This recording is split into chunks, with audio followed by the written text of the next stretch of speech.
Roobini guyyaa mariiti. Wangeela Maatiyos boqonnaa 20 lakkoofsa 4 irratti arganna akka eenyutu mari'ata warra Yihudaatu mari'ata. Ayhudoota. Na warri Yihudaa kun maaliidhaaf mari'atu gooftaa Yesuus Kiristoos ajjeesuudhaaf guyyaa itti mari'atanii to murteessanidha. Egaa guyyaan kun guyyaa warri Ayhud gooftaan Yesuus Kiristoos du'uu qaba jedhanii dhaabatti qabatan waan ta'eef mana kiristaanaa keenya keessatti torbanitti guyyoota soomaman keessaa inni tokko roobidha miti roobiif jimaatni guyyaatti fannifame waan ta'eef manni kiristaanaa teenya guyyaa soomamuu qabu jettee murteessitee jirti jechuudha.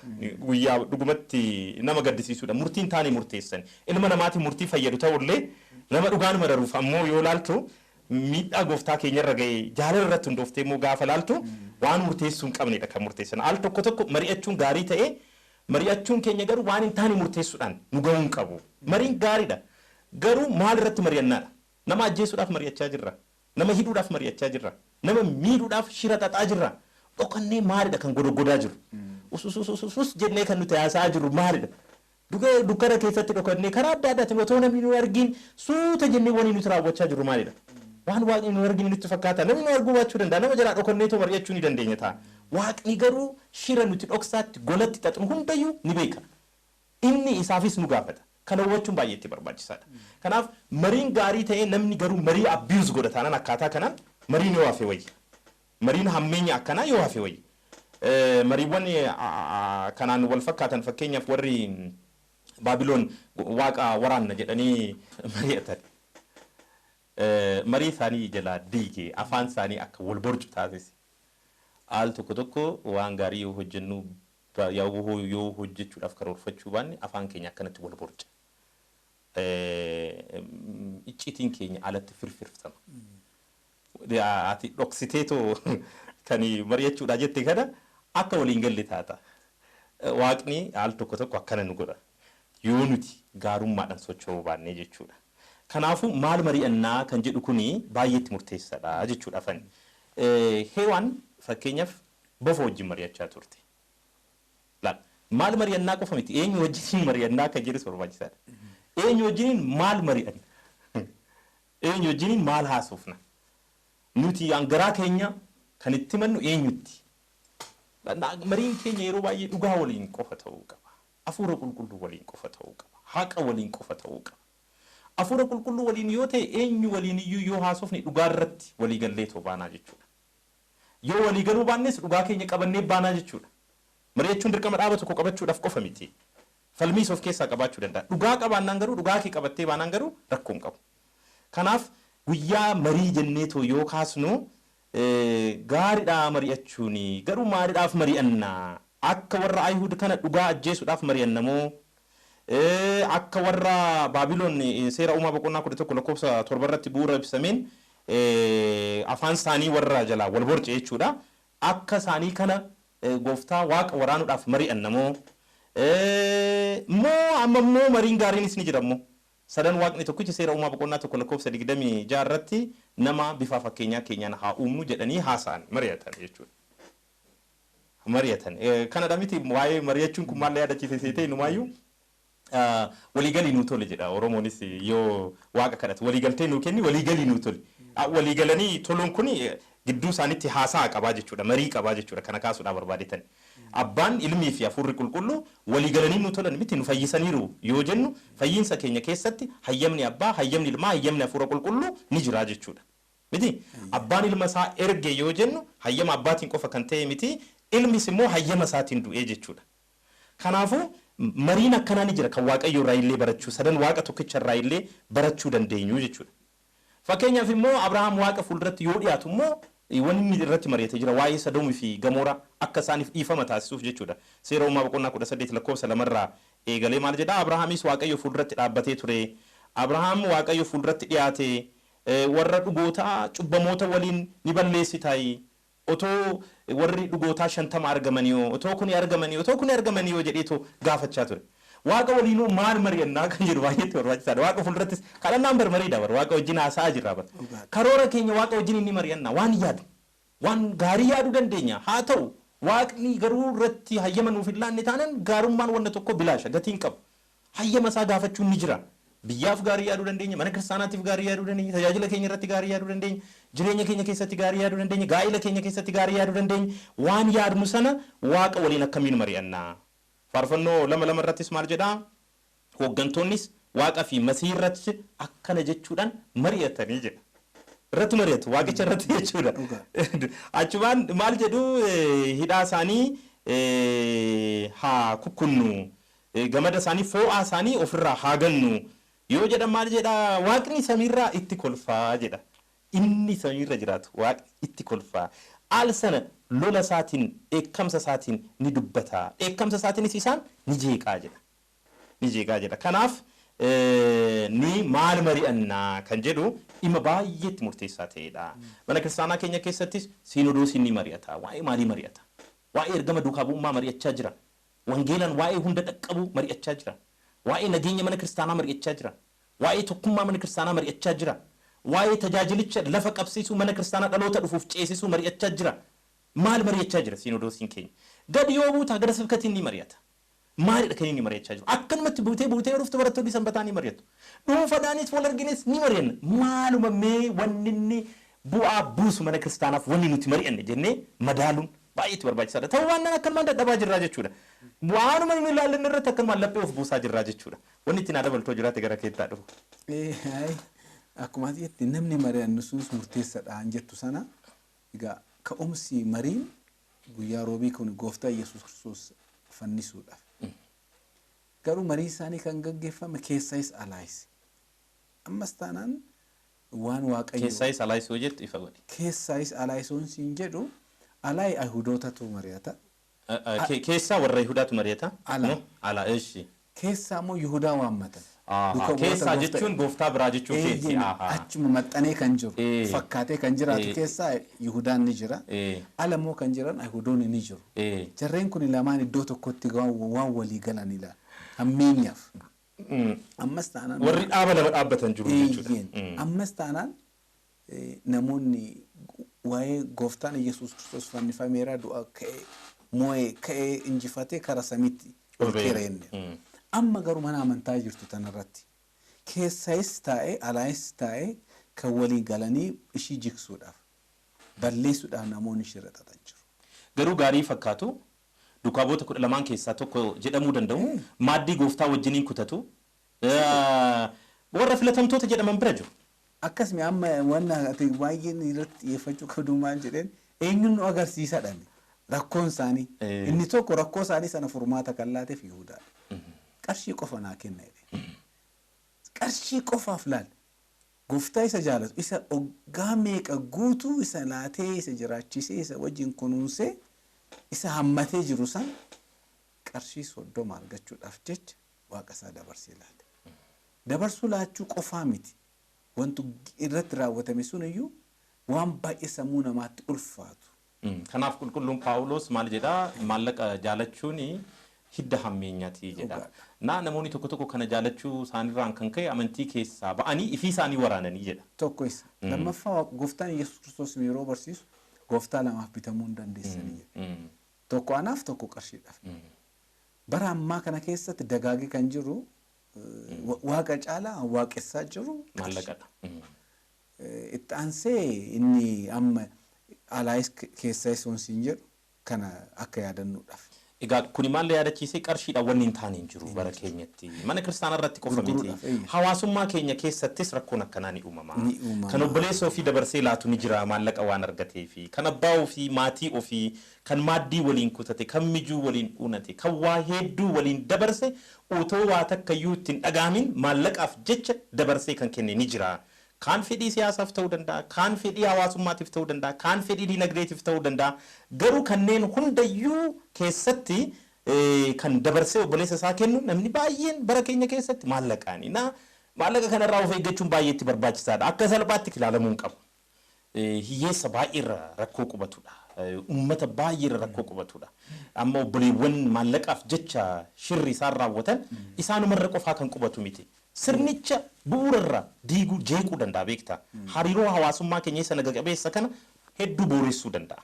Garuu ani sirraan fudhadha. In booressuun jedhamu ani. Maalfan kana sii kaasasiin. Jara marii Ayihudoota kana xinxaalu. Mariin isaanii gooftaa Yesuus Kiristoos ajjeesudha. Dhuguma raawwatataniiru. Garuu ammaaf akkuma ati jette sun dhiyootti hin ta'a. Milkaa'aaf. Boodarra garuu kisaaraa keessa seenu. Maalifan kan Ayihudoonni of balleessanis magaalattis Ayihudii kan jedhamu Israa'el kan jedhamu barbadeessani. Dhiigni isaa nuuf ijoollee keenya irratti raawwatamu hin jenne akkuma jedhan waggaa 70 booda Xiixoos ni dhufe biyya Israa'el jedhamtu jireenya addunyaa keessatti hundayyuu akka baqataa ta'an taasise. Bittinnis ilaali. Yihudaas ilaali. Guyyaa sanaaf qarshii argateera. Guyyaa 3 booda gooftaan Yesuus Kiristoos yeroo ajjeefamuu isaa ilaalu qarshii sanas hin bittinse. Isaafis hin taane amma yeroo baay'ee maal jedha Daawit? Cubbamoonni akka zigbaa Libaanos yeroo ol akka birbirsa Libaanos ol kakaan nan arge yeroo deebi'u garuu isaan nan dhabee jedha. Ilaa namni cubbuudhaan qabeenya cubbuudhaan argame namni cubbuu hojjetu ammaaf babbareedee kaka'ee maal isa malee namni hin jiru jechuu dandeessa. Xiqqoo turte garuu sana argattu. Kanaafan kana sirraa fudhadhe siin jechuufan. Inni ammas bu'aansa ammaaf sitti fakkaata. Bulee garuu hin jiru. Waa hunda keessattuu kisaaraan inni dhugaa ammaaf biyya waan jeequ waan hawaasa balleessu nutti fakkaachuu danda'a. Hawaasaaf biyya caala of balleessa. Garuu hawaasa sana qabatanii dhidhimaniiru warri Fariisotaa jechuudha. Hordoftoota isaanii laal atamma fuuldura yoo jiraatte warra si hordofaniif sitti dhaga'amuu qaba.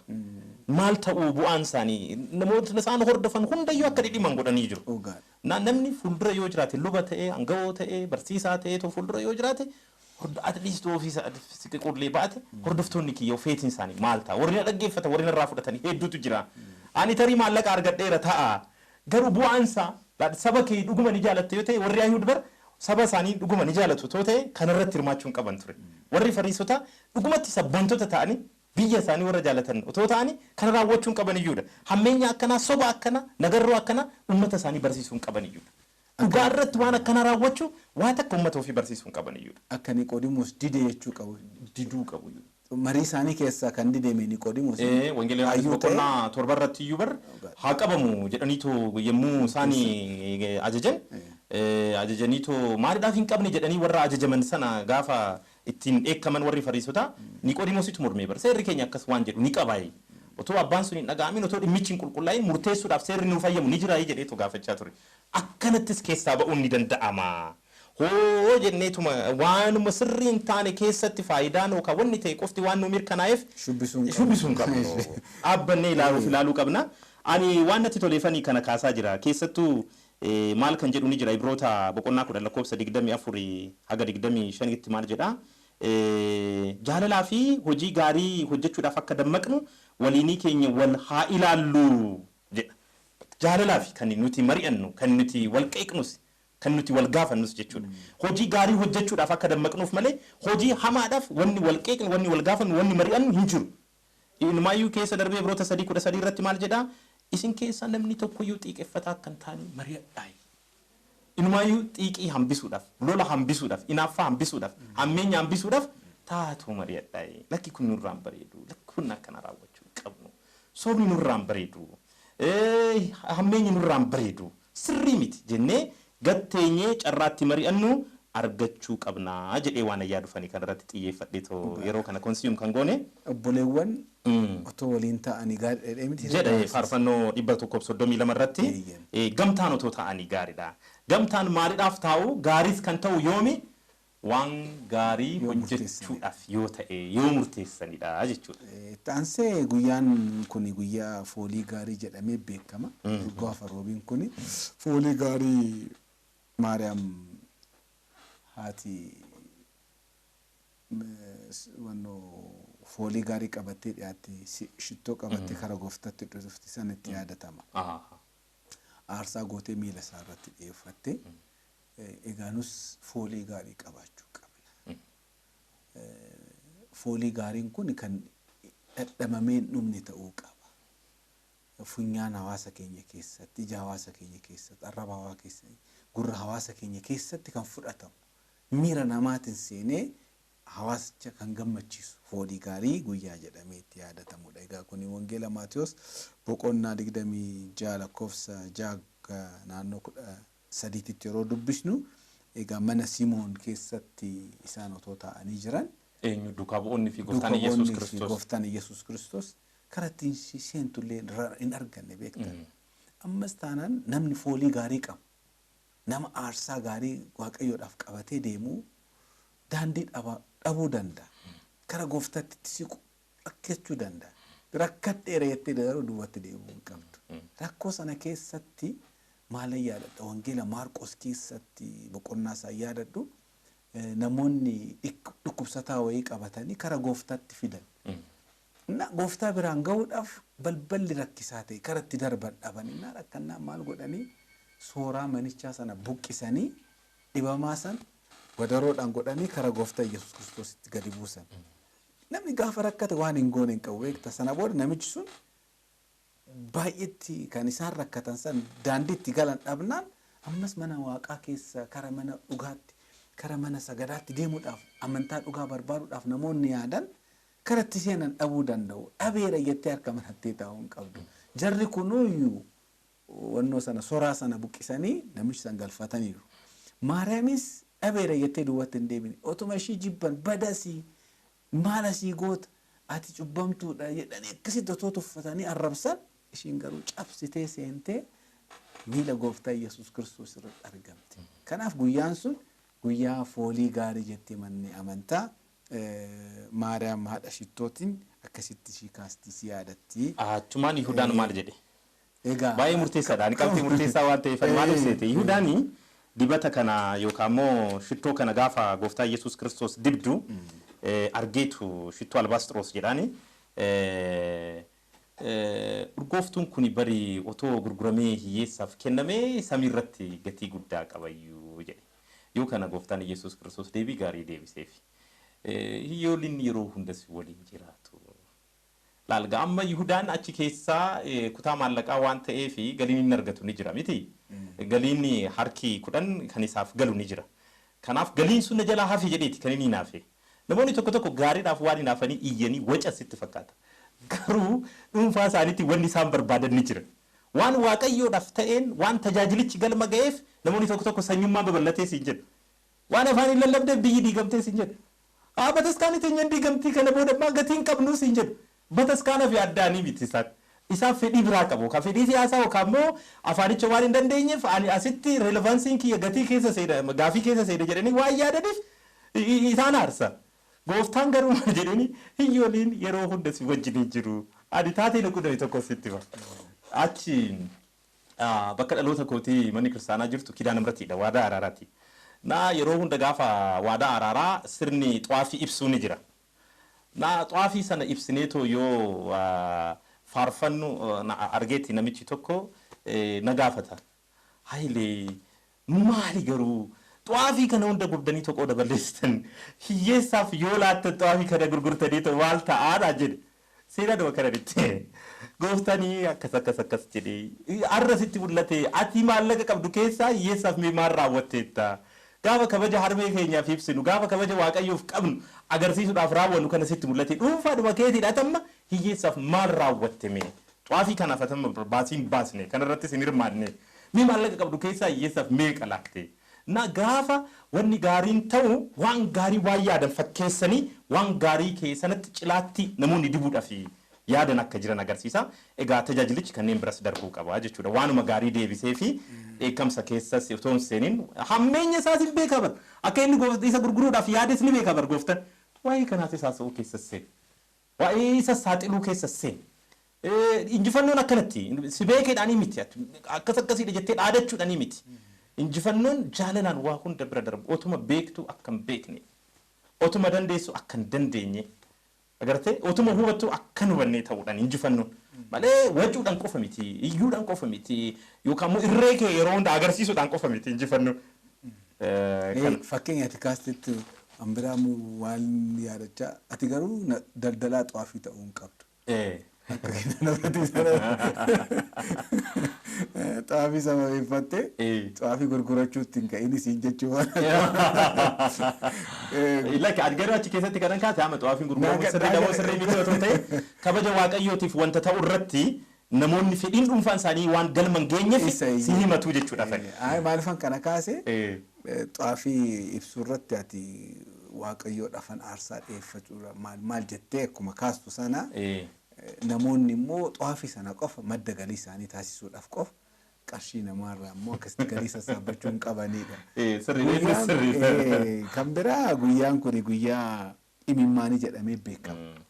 Imimmaan ishee harcaastee miila gooftaa Yesuus Kiristoos imimmaa ishiin dhiqxee mataa ishiitiin goggoogfattedha.